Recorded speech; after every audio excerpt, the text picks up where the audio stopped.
Morning, good morning. Sonu बहुत जल्दी उठ जाता है। बढ़िया सर। साहब क्या सब चल रहा है? पढ़ाई लिखाई चलता है सबको? Yes sir. रिवीजन कर रहे हैं ना? Yes sir. ये पृष्ठीय क्षेत्रफल आयतन खत्म होगा और फिर निर्देशांक ज्यामिति से लेकर के पृष्ठीय क्षेत्रफल और आयतन का टेस्ट लेंगे, ठीक है? तो दो टेस्ट हो जाएगा। फिर इधर जब लास्ट प्रायिकता तक खत्म होगा तो फिर यहाँ से वहाँ तक टेस्ट लेंगे और उसके बाद जाकर के फिर एक बार पूरा ले लेंगे। दिसंबर से जनवरी के बीच में पूरा टेस्ट हो जाएगा, ठीक है?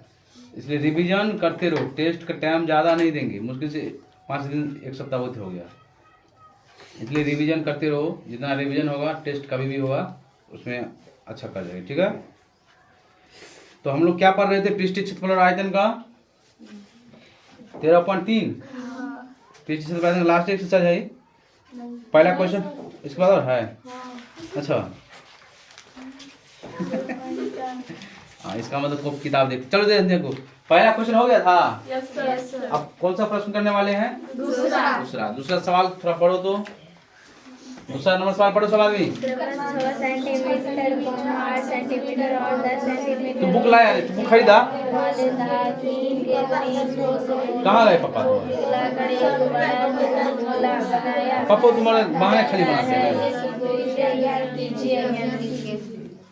बस पढ़ लिया? अच्छा पढ़ लिया तो हम देखो सवाल कर रहा है कि क्रमशः 6 सेंटीमीटर 8 सेंटीमीटर और 10 सेंटीमीटर त्रिज्या वाले धातु के 3 ठोस गोले को पिघलाकर एक बड़े ठोस गोला बनाया जाता है। इस गोले का त्रिज्या ज्ञात कीजिए। यानी कहने का अर्थ क्या हुआ कि छोटा छोटा 3 गो गोला है, ठीक है ना?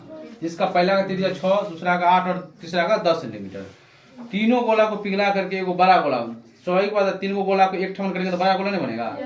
एगो छोटा मिट्टी का गोली ले लेंगे, उससे बड़ा ले लेंगे, उससे बड़ा लेंगे, आप पूरा को मिला देंगे बड़का बन जाएगा। तो बड़ा बनेगा तो बड़ा का तो बड़ा त्रिज्या होगा कि नहीं होगा? नहीं हो जाएगा। तो सवाल करें कि इस तीनों ठोस गोला को पिघला करके एक बड़ा ठोस गोला बनाते हैं तो उसका त्रिज्या क्या होगा? इस तीनों को तो हम दे दिए हैं, लेकिन जब तीनों को मिला करके जो बनाते हैं गोला तो उसका त्रिज्या क्या होगा, यही निकालना है। तो तीनों को आयतन को निकाल के जोड़ देंगे और बराबर क्या कर देंगे? बड़का का आयतन, क्योंकि इस तीनों का आयतन के बराबर नहीं होगा। छोटा छोटा गोली जो होगा 3 गो, जितना भार उसका होगा उतना ही भार तो बड़ा बड़ा का भी होगा ना। इसलिए तीनों का आयतन का योग बराबर बड़े गोला का आयतन। सवाल पर लिख लेंगे, दिया है सो देखो ध्यान से लिखेंगे। हल दिया है कि 3 ठोस गोला, 3 ठोस गोला की त्रिज्या, गोला का त्रिज्या, ठीक है? तो R1 बराबर कितना? 6 सेंटीमीटर कोमा 8 सेंटीमीटर। R2 यानी दूसरा त्रिज्या 8 सेंटीमीटर और तीसरा R3 क्या हो जाएगा? 10 सेंटीमीटर। तीनों को त्रिज्या लिख लिए? तीनों की त्रिज्या लिख लिए ना? अब इस तीनों गोला का त्रिज्या को जोड़ करके एक बड़ा गोला बनाया जाता है, समझ गया ना? तो लिखेंगे कि प्रश्न से, प्रश्न कर रहा है, लिखेंगे प्रश्न से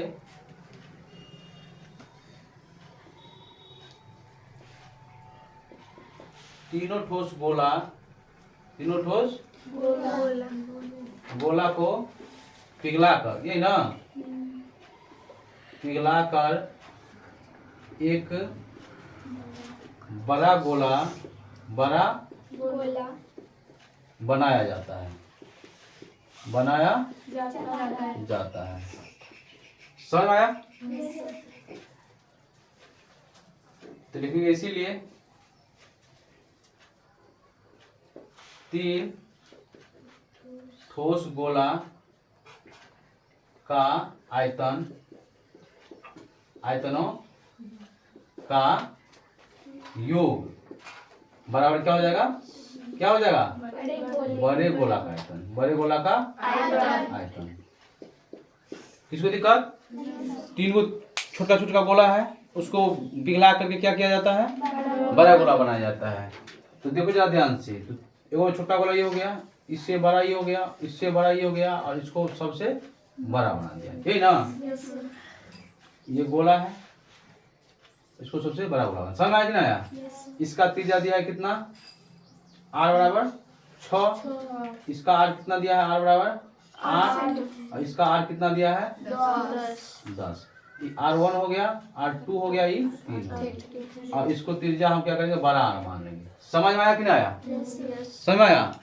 6 सेंटीमीटर वाला गोला, 10 सेंटीमीटर वाला और 8 सेंटीमीटर वाला और 10 सेंटीमीटर, इस तीनों को जोड़ने के बाद क्या बनाया जाता है, वो बड़ा गोला बनाया जाता है। तो इस तीनों का आयतन जोड़ देंगे तो बड़ा गोला का आयतन नहीं बन जाएगा। तो तीनों ठोस गोला का आयतन तो क्या हो जाएगा, तो छोटा वाला R1 वाला को क्या हो जाएगा, गोला का आयतन 4/3 पाई आर क्यूब। तो R1 का क्यूब, क्योंकि छोटा पहले त्रिज्या वाला लेते हैं, प्लस फिर कितना 4/3 पाई आर का पाई दूसरा आर का क्यूब, फिर कितना हो जाएगा 4/3 पाई आर का क्यूब, यानी किसका आर का क्यूब, तीसरा त्रिज्या का क्यूब, अब बराबर पाई 4/3 पाई बार का आर का क्यूब। समझ में आया कि नहीं आया? R1 त्रिज्या वाला गोला का आयतन, R2 त्रिज्या वाला गोला का आयतन, R3 त्रिज्या वाला गोला का आयतन बराबर बड़का वाला त्रिज्या वाला गोला का आयतन जो बनाएंगे। समझ में आया कि नहीं आया?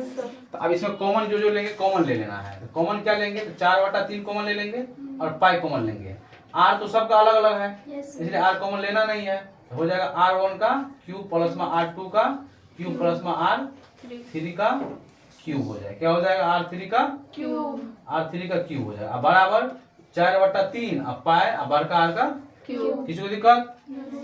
चलो ध्यान से, नहीं दिक्कत है देखो ध्यान से। तो अब क्या करेंगे, R1 का क्यूब अब प्लस में R2 का क्यूब अब प्लस में R3 का क्यूब बराबर 4/3 अब पाए बार का आर का क्यूब। ये गुना है, इधर आएगा तो भाग होगा कि नहीं होगा? भाग होगा ना, ये गुना है इसमें, इधर का भाग होगा। ये क्या हो जाएगा 4/3 गया पाई से पाई चला गया। तो अब मान इसमें हम बैठा देंगे, तो मान क्या बैठाएंगे, R1 तो 6 सेंटीमीटर है, 6 सेंटीमीटर का क्यूब। समझ में आ रहा है? R2 कितना का है, R2 कितना है, कस के बोलो R2 कितना है 8 सेंटीमीटर का क्यूब। R3 कितना है 10 10 सेंटीमीटर का। इसको छोटा लिख दो 4/3 पाई। तो ये 10 सेंटीमीटर का क्यूब बराबर बार का आर का क्यूब। इसका तो मान पता नहीं है। 6 का कितना हो जाएगा, 7 के 6 के 216 सेंटीमीटर का क्यूब। 6 का क्यूब 216 होगा ना, 8 64 512 सेंटीमीटर का क्यूब। 10 दाएगा 100 दाएगा 1000 सेंटीमीटर का क्यूब बराबर बार का आर का क्यूब। किसी को दिक्कत? अब जोड़ दो तो 5 और 6 8 सॉरी 5 बजे 6 2 8 हो जाएगा। अब 5 1 6 हो जाएगा, जा 6 2 8 होगा ना, 1 और 1 2 5 2 1000 एमर है, कितना हो जाएगा 1728 सेंटीमीटर का क्यूब बराबर आर का क्यूब होगा ना। समझ में कितना है, लिखेंगे यहाँ बार का आर का क्यूब बराबर कितना हो जाएगा 1728 सेंटीमीटर का क्यूब। इसमें से स्क्वायर हटाते हैं तो रूट चलता है प्लस माइनस में, अब करनी 3 हटाएंगे 3 का रूट हो जाएगा, यानी कितना में से को बाहर निकालना है 3 को में से, कितना में से 3 तो 1728 सेंटीमीटर का क्यूब, यही ना। अब 1728 को गुणनखंड कर देंगे, 1728 को 3 को में से 1 को बाहर कर देंगे, तो 2 कहां से लगा 2 8 16 1 17 2 6 के 12 2 चौका 8 फिर 2 चौका 8 2 3 8 2 दूनी 4 2 का 2 दूनी 4 2 1 2 2 6 के 12 2 1 2 0 2 8 16 2 5 2 चौका 8 2 का 2 दूना 4 2 7 14 3 9 27 3 दिया 9 3 1 तो देखो ध्यान से क्या वो 2 हो गया 6 को 2 और 3 को 3। समझ में आया कि नहीं आया गुणनखंड समझ में आया। इसको इसे हम क्या लिखेंगे, तो लिखेंगे बार का आर बराबर रूट अंडर 3 क्यूबिक रूट। तो 2 क्या होगा 6 को, तो 2 का पावर 3 गुने 2 का पावर अब गुने फिर 3 का पावर तो नहीं हो गया 2 6 गुने हो गया, 3 गुने हो गया।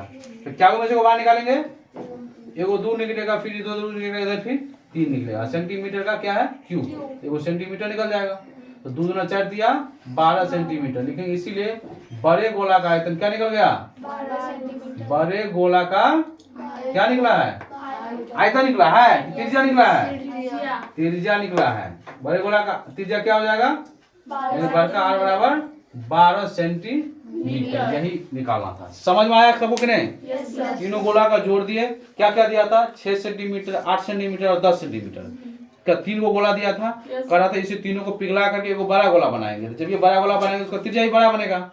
तो हमने मान लिया कि तीनों ठोस गोला का त्रिज्या दिया है R1 R2 R3। प्रश्न कह रहा है कि तीनों ठोस गोले को पिघला करके एक बड़ा गोला बनाया जाता है, इसीलिए तीनों ठोस गोला का आयतन का योग जो होगा वो बड़ा गोला का आयतन के बराबर हो जाएगा। तीनों ठोस गोला का आयतन बराबर बड़ा गोला का आयतन। यहाँ से कॉमन ले लिया, कॉमन लेने के बाद यहाँ पर काट दिए हैं, उसके बाद जो बच गया उसका क्या किया हम लोग मान बैठा दिए। समझ में आया कि नहीं आया? किसको दिक्कत नहीं दिक्कत है तो इसको नोट कर लो। अब अगला क्लास में तीसरा नंबर क्वेश्चन को सॉल्व करेंगे, ठीक है? चलो उतार लो सवाल में।